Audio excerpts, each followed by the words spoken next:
हरे कृष्ण। श्रील प्रभुपाद की जय। श्रीमद् भगवद गीता अध्याय 9 श्लोक संख्या 2।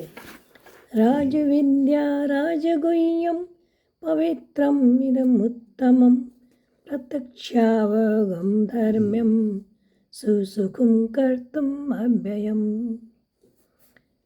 अर्थात भगवान कह रहे हैं कि ये ज्ञान, कौन सा ज्ञान जो भगवान अभी अर्जुन को देने वाले हैं। भगवान ने कहा ये गुह्यतमम ज्ञान मैं तुम्हें फिर से कहूँगा। तो यही ज्ञान सब विद्याओं का राजा है और जो समस्त रहस्यों में सर्वाधिक गोपनीय है। यह परम शुद्ध है और चूँकि यह आत्मा की प्रत्यक्ष अनुभूति कराने वाला है, अतः यह धर्म का सिद्धांत है। यह अविनाशी है और अत्यंत सुखपूर्वक संपन्न किया जा सकता है। तो हम श्लोकों को देखते हैं।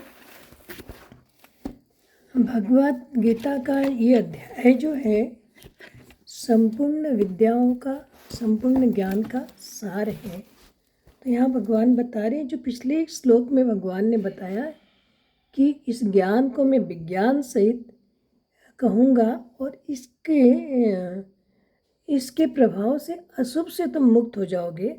अब आगे के श्लोकों में इसी ज्ञान को भगवान बता रहे हैं। तो राज विद्या यानी कि ये विज्ञान से ज्ञान जो है ये संपूर्ण विद्याओं का राजा है और इसको जान लेने के बाद और कुछ भी जानना बाकी नहीं रह जाता। 7वें अध्याय के प्रारंभ में ही भगवान ने कह दिया था कि जो मेरे समग्र रूप को जान लेता है उससे उसके बाद और कुछ जानने को बाकी नहीं रह जाता। फिर बताया राजगुह्यम, संसार में जितने भी रहस्य की गुप्त बातें हैं, ये ज्ञान जो उन सब में भी राजा है, क्योंकि संसार में इससे बड़ी दूसरी कोई रहस्य की बात नहीं है। तो भगवान ने दूसरे अध्याय में ही आत्मा की महत्ता पर बल दिया था और बताया था कि शरीर नश्वर है और आत्मा अविनाशी है। यही ज्ञान का गुह्य अंश है। और दूसरी बात यह है कि जैसे कोई नाटक में कोई पात्र जो होता है अपना खेल करते करते बीच में अपना परिचय दे देता है, तो उसका परिचय देना भी ये गुह्य बात है। भगवान भी लीला करते करते अपने एकांतिक प्यारे जो भक्त होते हैं उनके सामने स्वयं को प्रकट कर देते हैं। यही गुह्यतमम बात है। इसीलिए इस भगवान अपने बारे में बता रहे हैं ना, इसलिए इस ज्ञान को गुह्यतमम भी कहा गया है। उसके बाद बताएंगे पवित्रमिदम। ये ज्ञान जो है, ये विद्या जो है पवित्र करने वाली है और इसके समान कोई दूसरी पवित्र करने वाली विद्या है ही नहीं। अर्थात ये विद्या पवित्रता की आखिरी हद है। पापी से पापी, दुराचारी से दुराचारी भी इस विद्या से बहुत जल्दी धर्मात्मा बन जाता है, अर्थात पवित्र हो जाता है और शाश्वत शांति को प्राप्त करता है। फिर बता रहे उत्तमम, ये सर्वश्रेष्ठ है। इसके समकक्ष दूसरी कोई वस्तु, व्यक्ति, घटना, परिस्थिति आदि है ही नहीं। ये श्रेष्ठता की आखिरी हद है, क्योंकि भगवान के इस विद्या से मेरा भक्त सर्वश्रेष्ठ हो जाता है।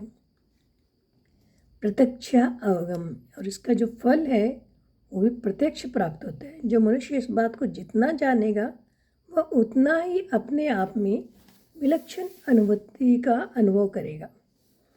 इस बात को जानते ही परम गति प्राप्त हो जाए, यह इसका प्रत्यक्ष फल है। फिर बताया गया धर्म्यम, यह धर्ममय है। यह ज्ञान जो है धर्ममय है। परमात्मा का लक्ष्य होने पर निष्काम भावपूर्वक जितने भी कर्तव्य कर्म किए जाए वे सब के सब इस धर्म के अंतर्गत आ जाते हैं। अतः विज्ञान से ज्ञान सभी धर्मों में परिपूर्णम है। उसके बाद भगवान बता रहे हैं सुसुखम कर्तुम, यानी कि ये करने में भी बहुत सुगम है। भक्ति करना कोई डिफ़िकल्ट काम नहीं है। आप जो भी कर रहे हो भगवान की प्रसन्नता के लिए करिए, भक्ति कहलाता है। तो भगवान ने भगवद गीता में बताया पत्रम पुष्पम फलम तो है। जो भक्त मुझे प्रेम से यही अर्पण कर देता है मैं उसे स्वीकार कर लेता हूँ। तो चीज़ों को अपने मानकर भगवान को देने से भगवान उनको अनंत गुणा करके देते हैं। और उनको जब भगवान की मानकर भगवान को अर्पण करते हैं तो भगवान सब अपने आप को दे देते हैं।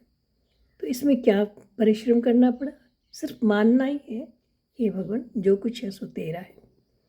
फिर बताया गया अव्ययम, इसमें कभी किंचन मात्र भी कमी नहीं आती, ये शाश्वत रहता, अविनाशी है। भगवान ने अपने भक्त के लिए भी कहा कि मेरे भक्त का कभी विनाश नहीं होता, नाम में भक्त प्रणश्यति। तो फिर जो ज्ञान है, जिस ज्ञान को पाकर भगवान की भक्ति में लगता है, वो ज्ञान कैसे क्षय हो सकता है? वो ज्ञान भी अविनाशी है। तो भगवान ने बताया कि मेरी प्राप्ति भी सुगम है और ये ज्ञान जो मैं दे रहा हूँ समस्त विद्याओं का राजा है, समस्त गुह्यतमम है, पवित्र है, उत्तम है और इसको प्रत्यक्ष अनुभव किया जा सकता है। ये धर्ममय है, करने में अति सुगम है और ये अविनाशी भी है। हरे कृष्णा।